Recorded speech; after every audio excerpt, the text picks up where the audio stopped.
Good morning, students. We shall proceed with the next two types of digital data, that is unstructured and semi-structured. So let us start with unstructured data. Yes, Ritik, you have raised the hand. You have Ma'am, can you anything? tell about warehouse, ma'am, once again? Yes, data warehouse is nothing but just like you say a computer or a server or a place wherein you are able to keep records of the data, wherein you are able to store the data. And why do you store the data? Because you constantly want to work on it. That is, you want to extract, like use it, extract, update, or insert basically all the database operations. So that is nothing but data warehouse wherein the data is stored and which can be utilized. But here, when I say database or when I'm saying you're storing the data, no, it is a wide range of data, a very large, very huge, in fact. And basically, this data, especially, would be used for making decisions, will help you in decision making and all. So that is data warehousing. And remember that data warehousing is always a digital data. It is an electronic form of a data. We run queries just like we would run for the databases. So that is what is data warehousing. Is it clear? Yes, ma'am. Okay. So coming to unstructured data now, you know that the definition is already done for the unstructured data, that it does not belong to any data model or is basically not following any schema. Schema is a structure, or you can say that a schema is like a restriction. When I say databases, you have a restriction on that it has to be in the table format. That is why we are using the term as schema. But when we come to unstructured data here, this they do not follow any model here. It could be just random, some examples you can see are given. Memos, basically again text here. Chat rooms wherein you have verbal conversations, or if it is happening through a chatbot, then PowerPoint presentations, images, video, letters, etc. Now here, what is important to understand is when we try to store this data in the computer, directly you cannot manipulate. That is, you directly cannot perform any operations on these kind of a data. If you need to work on it, if I say I want you to look up for an image, or find me that image, what is going to happen is not just by the name. See, just by looking at the name, you will not be able to tell me what image it is, unless and until you have made sure that you have stored that image with a specific name only. Otherwise, it is just generalized. You will every time have to open up the image, look at the content there rather than just looking at the name of the file. So directly you cannot work on such kind of data. You cannot work on unstructured data. The machines, the computers will not be able to directly work on it. So now let us move ahead to look out for the characteristics of unstructured data. Again, they are very simple. It's self-explanatory there. Does not conform to any data model and cannot be stored in the form of rows and columns like in the database. Definitely, if you talk for images, videos, emails, it's not easy to put them in the database structure. It is not easy to put it in row and columns there. Then they do not in any particular format or sequence. Again, we when we talk for, first you have to understand what is unstructured data there. That is images, videos, body of an email, or these presentations, or the text documents. If I say, there is not going to be any particular format here or the sequence. They are not restricted by anything here. Sometimes the email, the body of the email could just have two words. Sometimes it can have images and attachments there. It can have file attachments. So here it is not fixed. So they are not easily usable by a program.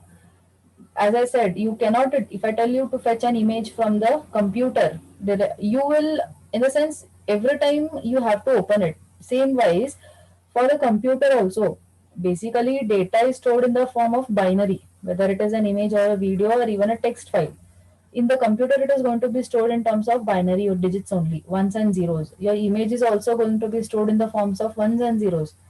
If you remember, last semester in the Python programming, you had files concept there, and there you had different operations that you can perform on files in Python. That is, and one notation was B you had for binary files, like read a file or read a binary file. So binary here is what we are talking about images. Assume we are talking here about images. So if you would have tried to store it or write the content of an image to a file and you tried to open it, it would be in terms of only ones and zeros. You can't see the image there. Now, the thing here is the same thing if you try to store in unstructured data. Basically, we are not able to store this in the database. So, directly operating on that is not possible. So, does not follow any rules or semantics. Naming conventions, basically, all of them are not going to follow the same naming conventions. You cannot restrict that you have to start with this name or end with this. Only the extensions we have here for images or videos may be same. But again, there are no fixed naming conventions. Specifically, when you talk for large group of data, lot many images, lot many video files, even the emails, keep these examples in mind so it becomes easy to relate here.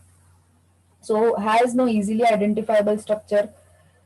For this, I'll give you an example now.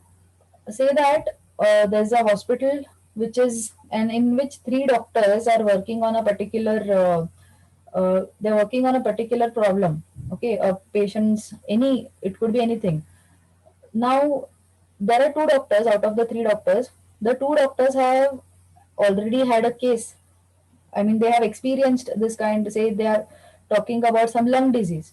So they have already researched and they have found out certain drugs and medicines for that lung disease, and they have been communicating with each other over emails now. Now, constantly they are trying to communicate with each other. So here the to and from of the email is fixed, right? But here the subject, every time the doctors may or may not mention the subject. So they could just generally put a common statement there. The subject would be the lung disease. They are not going to every time specify which part of that they have reached or which drug they are talking about. But when they in the body part of that email, when they are trying to describe it, it is going to be lot.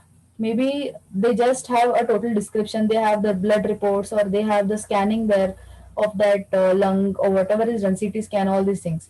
It is going to be there. Now the problem here when it is going to arise is all of this data is existing in the emails only.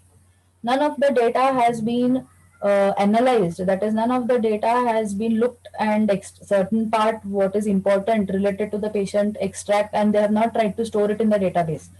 In simple terms, they have not tried to convert that email into database. They have not worked on the emails. They have not tried to store it in a proper format. Now, the third doctor here has got a new case which is relevant to the previous lung disease case. Now, one thing what he wants is he wants to refer the database of the hospital to see if he is able to match the cases here. But since the previous data is not converted itself, unstructured data has not been converted to a structured form, it becomes difficult now for the doctor. One thing is he will have to go through all of the emails there. He will have to ask the other two doctors, go through all the emails and check if there could be any help from the previous case. But that is going to definitely take a lot of time. So here we can understand that even when we say emails, there is it's vast. You just cannot just by looking at the title of that subject, just by looking at the title of that email, we are not able to identify easily what is going to be there inside. So these are some of the very common characteristics of unstructured data. Now, the next thing is, from where do we get so much of unstructured data? Remember that in the beginning I had told 80 to 90% of the data that exists today is unstructured. And there are lot many tools and lot many people who are trying to extract this unstructured data, convert it in a structured form and store. So these processes are continuously going on.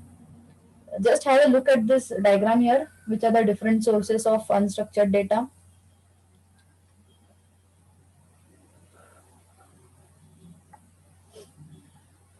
Some extensions of videos you people know, MPEG, MKV.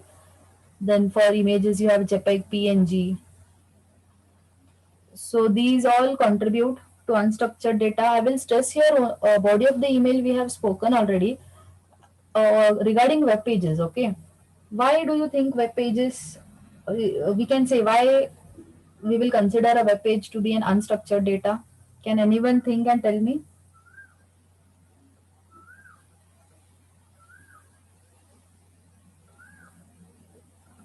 You Maybe because there is dynamic content on it. Yes, dynamic content, especially see a web page when you think of, it's not just a single page. It is going to have n number of hyperlinks there. I mean, what are hyperlinks? Basically, trying to load another document from one web page. You're trying to load another page.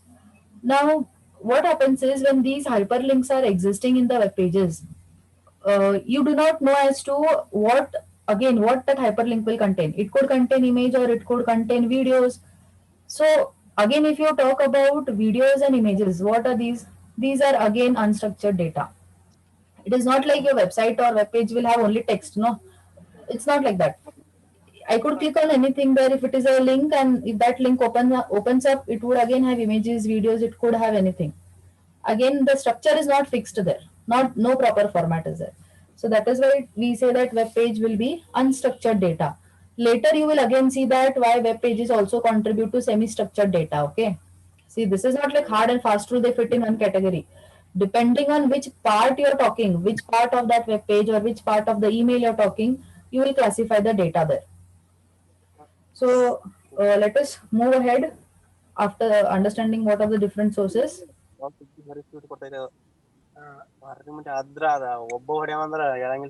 Siddharth, can you just mute your mic? Thank you. Let us see what are the different, uh, we have seen this, what are the different sources. Have a look once again here, if they classify it broadly into two parts, okay? One thing is the bitmap objects, which are again your images, videos and audio files. And you have textual, which you are actually, which you create, which are able to type and see, at least have a look at the contents. If we talk about images and videos, if you store it in the binary form, you will not understand anything until and unless that image is converted and you are able to visualize it as a picture here. So you can classify into these two broad categories, or you can even show this sources of unstructured data. Now let us understand how can we manage this. So we have four points here: indexing, then tags or metadata, classification or taxonomy, and CAS. So what is indexing? One keyword I've written there is RDBMS, which stands for Relational Database Management Systems. This is just a comparison. Now RDBMS is basically again a database where the data is stored properly. So indexing becomes easier there. The operations like retrieval, search, these becomes easy when we talk for RDBMS. But since we are talking about unstructured data, which is not having a proper format in itself, so storing it in a database is of no use. You cannot store itself. Even if you try all the possible ways, it is not possible to store it in a proper format. So that is why here indexing is absent. Trying to access it with the help of indexing is going to be difficult. If you try to index it and still try to fetch the data, the results, they say that the results that you get will not be so accurate. You might still have to filter it. You might still get a range set which is very wide trying to match your results. So again, you will have to refilter it. So that is why here it is written as indexing, and then you're trying to compare it with the RDBMS here. Like I told you, the images, or again, another example would be your audio or video files. Just by looking at the name, you can't say this is going to be the content here. The names are, they do not guarantee that they will match the content. So the naming convention could be anything here. And only when you open that audio file or listen to that audio file, you will get to know what is the content of it. So indexing here will give you again a wide range of results. Then the next you have is tags or metadata. Now you know what is a metadata. It is an information, like data about the data we say. So it is basically giving you information about what the data is. So here, when we talk about unstructured data again, in general, uh, very less amount of metadata is available for unstructured data. Very less information is available. So again, this is one drawback here if you're trying to manage. But the possible ways that they give you how to manage these things is just based on that small metadata that is going to be available in itself. But again, that metadata also is not very accurate. Next we have is classification or taxonomy. So what is taxonomy? Does anyone know what is taxonomy?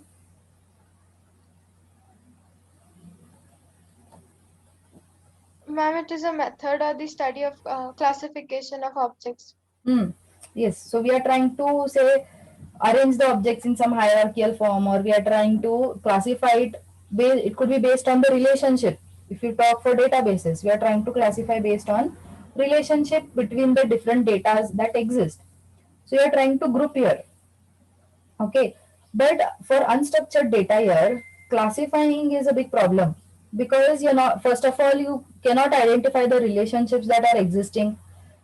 Only if you are able to identify the relationships, putting or classifying or grouping them becomes easy. If you're not able to classify or establish a relationship between the data that is existing, classification is going to be difficult. Then you have CAS, that is, it stands for Content Addressable Storage. So this is one method in which we try to store the data.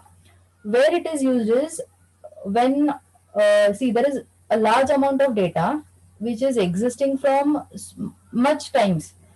Now what is going to happen is, as and how the days pass, the older data will not change.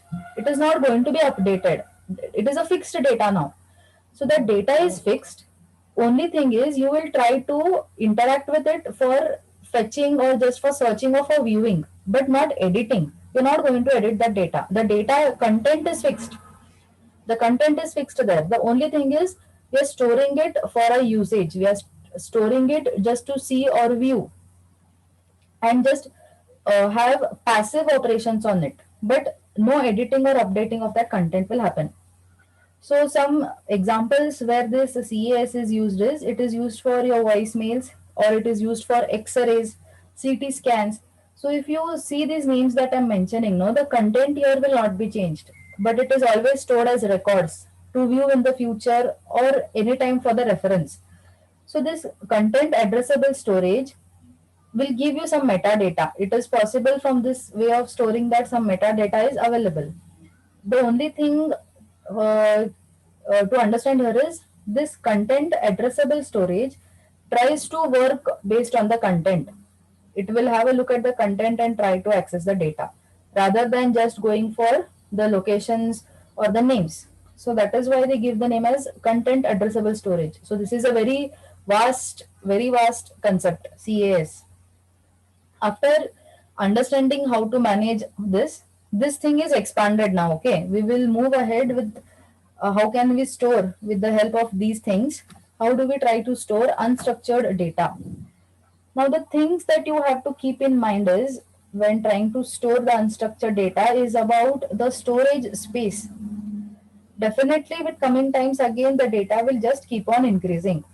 So if we are talking for unstructured data, it is difficult to manage the storage space. A lot of space is going to be required to store the data which is not in a proper format. And you can see that it is difficult to store images, or it becomes difficult to store video files. The moment you have lot many images, you're just, even in the when you try to store it manually in a folder, you're just dumping the data there. And you have, just by looking at it or looking at the names or looking at the video names, sometimes you get to see the naming conventions that are followed is IMG underscore some number is given. So you are not able to relate just by looking at the name there. In the same way, when the data is going to increase over a period of time, it will be more and more difficult trying to store this data.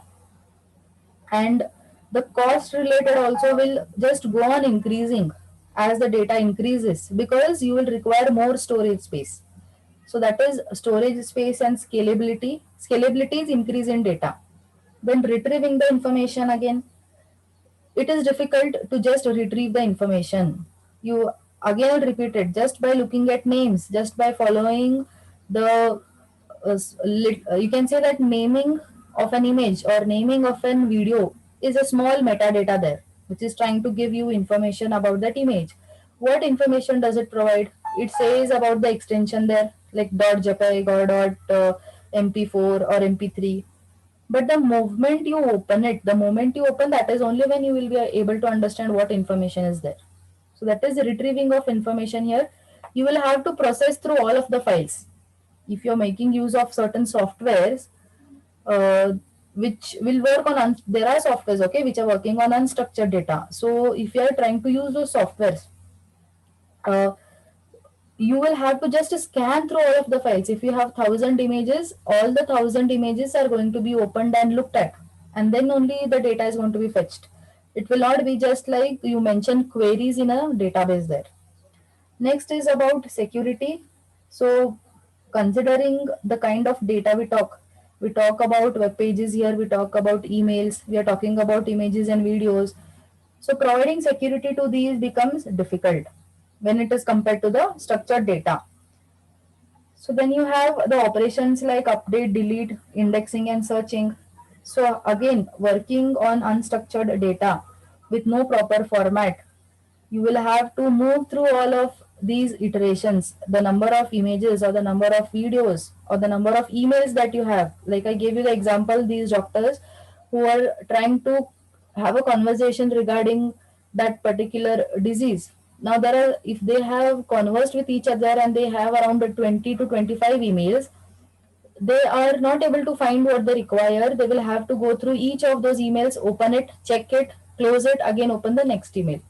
So your updation or deletion or even searching, indexing becomes difficult because of its error prone structure, because of the structure of this data, where no attributes are clearly mentioned.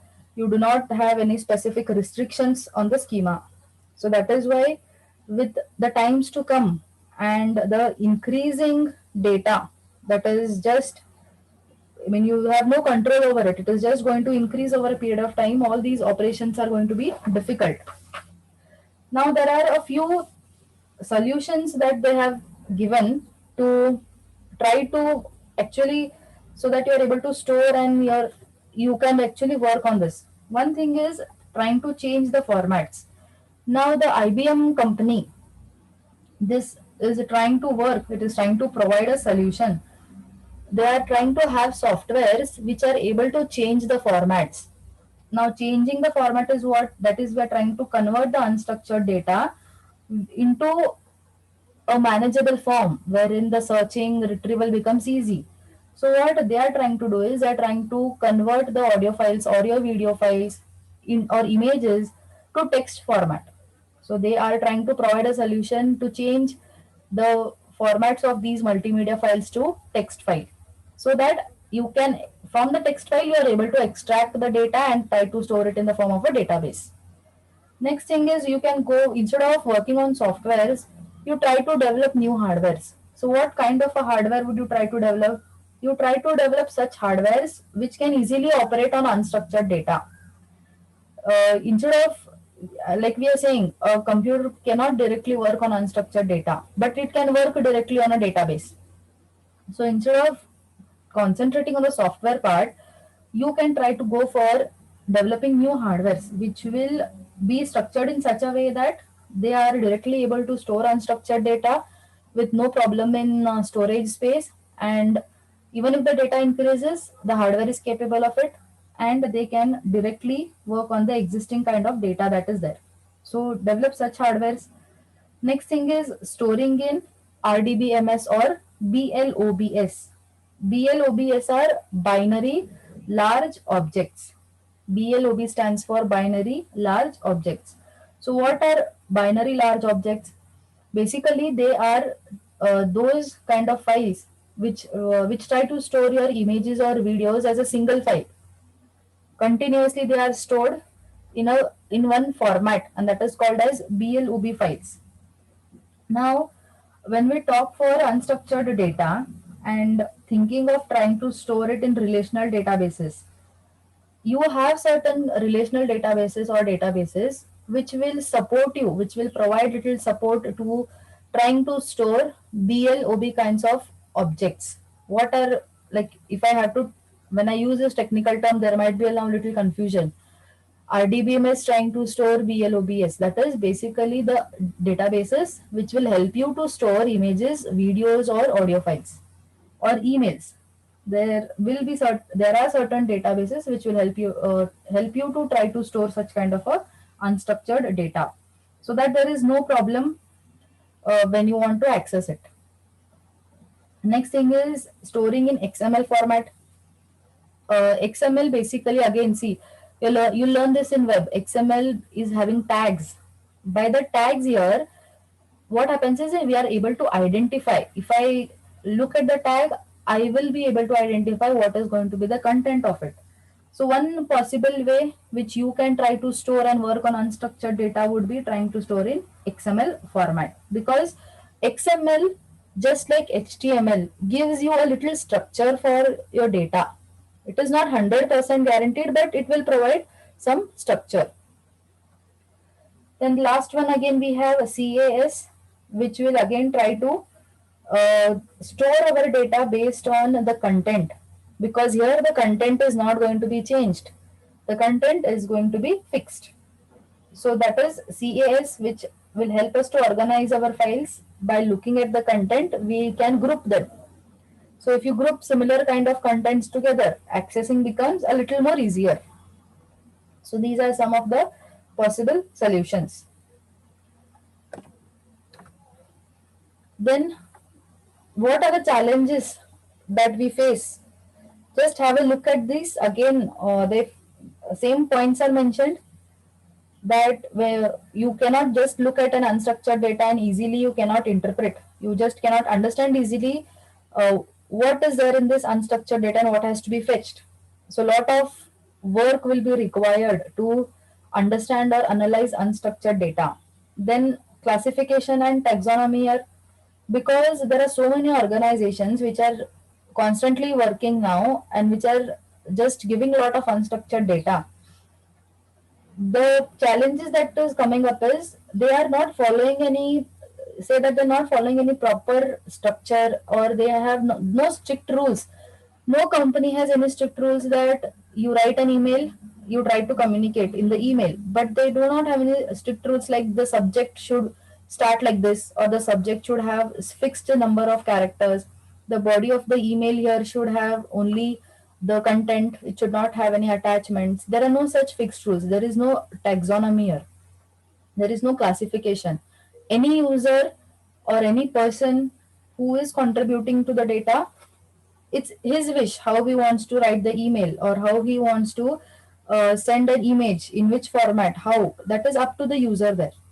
So because of such things, no classification or taxonomy, no naming conventions anywhere, they're not followed anywhere. So this is a problem here. Classification or taxonomy means that. Then indexing. So there are algorithms to understand what the documents or what the data means. But when we talk about unstructured data here, and when we're trying to talk about indexing, since if you just look at the email, as I said, the body of the email is going to be unstructured. These algorithms will not give you a fixed or a proper lesser range. A proper filtration will not be provided by these algorithms. So one possible thing is we come up with certain algorithms which work only for unstructured data, and these algorithms should be able to provide indexing, should be able to just say like they identify a primary key in unstructured data, and based on that primary key the rest of the data is also fetched. So develop certain algorithms which will provide for indexing for only unstructured data. Then deriving the meaning, the best example here is again the images or the video files or your audio files. Just by looking at the file names, the meaning cannot be interpreted by the machines. Unless and until you do not play the audio file, the content, unless and until we do not get to know the content, the meaning of the unstructured data is absurd. It is totally abstract. So that is deriving meaning. Then you have file formats. Now, over a period of time, there have been new file formats that are coming into picture. Okay. See, earlier you would have just MP3. Now you have so many different versions. Then, in the same way, the when we talk for text files also, it is not just TXT. There are various extensions that are coming up. So machines should be able to work on all of these. So with the increasing number of file formats, it is getting more and more difficult to operate on unstructured data. Then tags, the tags here is basically about XML tags they're talking. So they say that instead of saying unstructured data is vast, why not try to manually put it in tags? You manually try to give a structure to your unstructured data, but that is a manual process. There is no software for automation. You will have to do it manually. You will have to convert your image files to binary and then put a tags for it. So that is basically, it's a very headache kind of a task here. So some solutions they have come up with from these challenges only, from the challenges that they have faced. They have tried to come up with certain solutions again. As I said, tags, you are able to manually put it, then it is well and good. So you try to provide tags for unstructured data, which are small and which are manageable manually. Then text mining, you have certain tools which will help you to extract the data. So when you relate it with unstructured data, what you can do is you try to classify or you try to analyze the data, say based on grammar. You can consider synonyms, similar kind of words. You try to just consider the content there or see in what context an email has been written and try to extract the data. That is text mining. Then you have application platforms. One application is there which is XOLAP. Okay. So we have this in the next unit, XOLAP. This kind of a software or this kind of application platforms, they help you to extract from the emails. They will help you to extract data or they will help you to extract your information from emails. So this is one kind of a application platform we will see in the next unit. Then you have classification and taxonomy here again. What companies or organizations can do is they can relate it with a structure. They can put certain rules or restrictions on the data that is being generated. Like they can follow the naming conventions. They can say that, like you say, for example, the university the is having so much of data. Every year there are so many students who are taking admissions. Now what they try to uniquely identify each of the student by providing the university seat number. So what is the restriction that they have put on the having that roll number?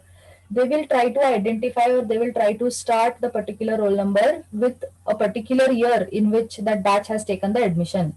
So if the batch is of 2020, so they might start it with the letter, say this is year 2020, they will start it with Y20, which indicates 20 indicates it is in the year 2020. So some naming conventions they can come up with. All of the organizations and all of the businesses which are contributing to unstructured data. So there is one solution.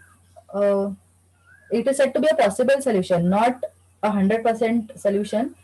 That solution is called as UIMA.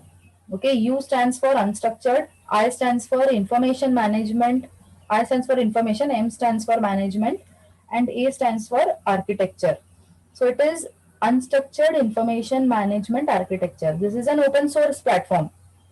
So what this UIMA does is, as I said, IBM is working, no, they're trying to provide you a solution to convert audio video files to text format. So again, this is a open source platform from IBM itself. They have engines, just like you have search engines on the web. They have developed the analysis engine. So what these analysis engines do, they try to take all the unstructured data and they try to analyze it. They try to look for similar kind of words, or they can try to break up that entire document and break it up into separate words based on the length of the word, similar kind of length.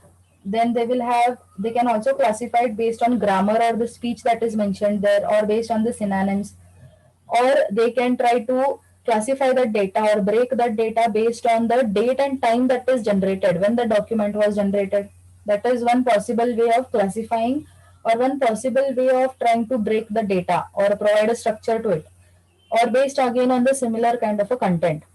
So this UIMA is developed by IBM, who are who are into the process still of trying to develop.